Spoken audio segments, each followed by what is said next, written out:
Today's lesson we're working on 3-digit addition. A couple of things to start with before you are going to do any of your problems is how you set up the problem. Here we have 3 problems set up horizontally. But for today's lesson, we're going to take these problems and flip them so we line them up vertically to make it easier for us to add. Our first problem is 325 plus 132. The key to this is setting up the problem correctly, and that's breaking it down and lining each number up with its column with its place values. So we have 325 plus 132. Notice I put all of the numbers, the ones ahead under the ones, the tens under the tens, and the hundreds under the hundreds. To help you, you can write the ones, tens, and hundreds to separate the columns to help you, when you are adding, so you don't misalign one of the problems. If you misalign it, then you're going to end up adding ones and tens together and come up with the wrong answer. All right.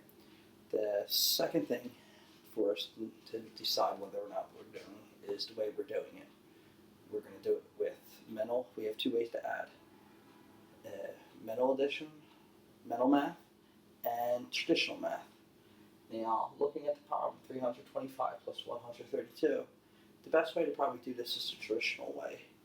Now, when you just have hundreds and no tens and ones, that might be the best way to use it for mental addition or mental math. But today, we're going to work on the traditional way.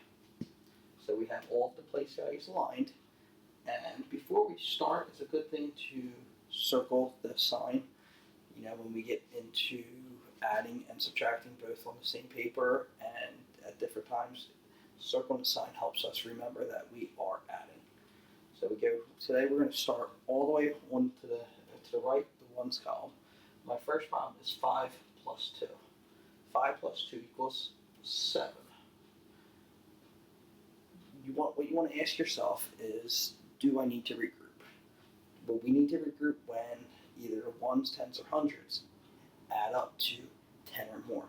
Since 5 plus 2 equals 7, I do not need to regroup. I'm able to just put the answer down at the bottom. Now I'm moving over into the tens column. I look and I see I have 2 plus 3. 2 plus 3 is 5. I do not need to regroup again because it does not equal 10 or more. Now we move over into the last column, which is the hundreds column. We have 3 plus 1. 3 plus 1 equals 4. We did not need to regroup in any of those problems because, as you can see, none of our answers added up to 10 or more. For our second problem, we have 627 plus 215.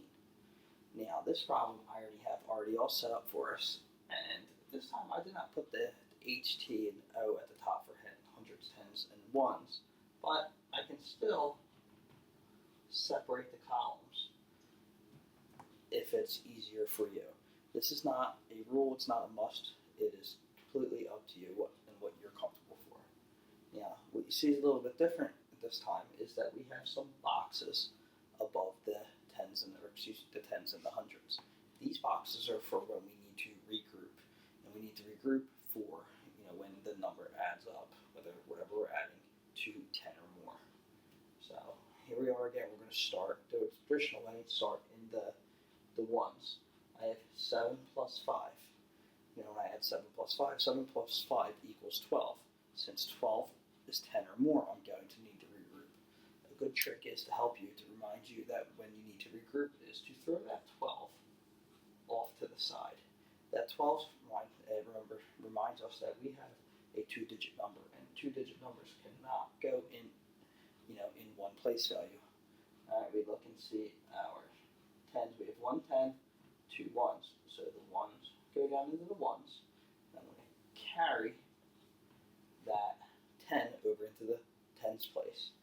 Now I look at my problem. Now it's not just 2 plus 1, but it's 1 plus 2 plus 1. A good trick is to start from the top and work our way down. That helps us remember that we are not going to forget this 10 up at the top, because that is a very common mistake when doing 3-digit addition. So I have 1 plus 2 equals 3. 3 plus 1 equals 4. Since the problems in the tens only equal 4, I do not need to regroup and I can just move on and do my basic addition problems. Now I'm into the hundreds place and I have 6 plus 2. 6 plus 2 equals 8. And the third and final problem that we're going to do today is 575 plus 138. So you notice we then have these boxes at the top of our problems. These boxes are for regrouping. We are not always going to regroup or always use these boxes because we don't always need to regroup. So they're there just in case, if we're to put that 10 or the 100 back in there. All right, so again, I'm starting in the ones place. I have 5 plus 8. 5 plus 8 equals 13. I want to go and throw that 13 off to the side here. That helps me remember that I'm going to regroup. All right, 3 ones. And I'm carrying my 10. Alright, now I have 1 plus 7 equals 8. 8 plus 3 equals 11. Now this is the tricky part now where we need to regroup 2 times now. Now, since I still can't put those 2 digits, that 11 down in the tens, I'm going to throw it here to the side to help me remember that I need to regroup. It does not matter where you put it. You can put it up to the top here, anywhere that you feel comfortable to put it, so that you remember to carry those numbers over. So I'm putting my 1 down, and I'm carrying that over into the hundreds. So now again, I'm starting at the top because I'm adding 3 numbers. That helps me not forget any of the numbers. So I have 1 plus 5 equals 6. 6 plus 1 equals 7. So now they are the 3 types of problems. We have one problem that we did not need to regroup at all. We were able to just add straight through. The second problem, we had to regroup the ones into the tens. And the third problem, we had to regroup the ones and tens, both in the tens and hundreds. So there were 3 types of problems, but the key is to keep repeating the steps as you go from the ones, tens, to the hundreds, and it even repeats as you get into the thousands and 10,000s and up. All right, so the thing to remember is that we need to regroup when our numbers that we're adding together equals